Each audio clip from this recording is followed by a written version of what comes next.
Un des 39 travaux de Shabbat, c'est l'interdiction de faire un nœud, Shabbat, et de défaire un nœud. Il y a des nœuds qui sont permis, des nœuds qui sont interdits d'Erabanan et des nœuds qui sont interdits d'Oraita.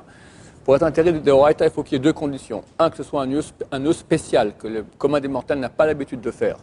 Par exemple, le nœud des tefilines, le nœud des sandales que font les cordonniers, des choses, la Gemara parle aussi de nœuds de marins, des nœuds spéciaux. Deuxièmement, que ce soit un nœud qui soit fait pour une longue période.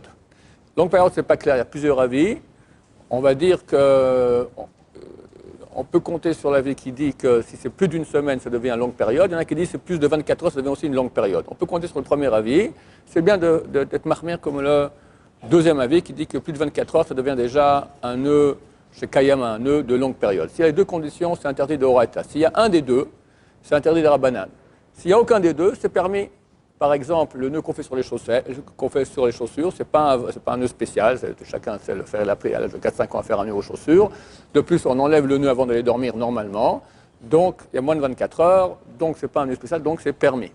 Le double nœud, il y en a qui disent qu'on ne sait pas très bien c'est quoi les nœuds spéciaux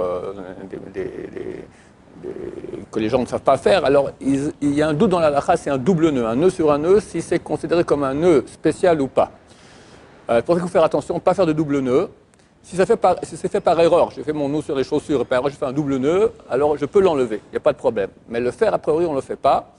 Et le cas le plus courant de gens qui se trompent et font un interdit qui se peut, qui est de la Torah, très grave, ce sont les sacs de plastique d'ordures. Pendant Shabbat, la maîtresse de maison dit à son fils ou à son mari d'aller descendre les ordures, et elle prend le sac, elle fait un bon double nœud comme il faut bien. C'est pour toujours, personne ne va aller ouvrir le nœud une fois dans les ordures du paquet. Deuxièmement, c'est un double nœud, donc ça se peut que ce soit un nœud pas commun. Donc en tout cas, des Rabbanan, c'est interdit, et peut-être même de Horaïta. Faire attention à cela, Baruch Adonai, l'Olam, Amen, Amen. Les cravates, si c'est pour moins de 24 heures, c'est permis.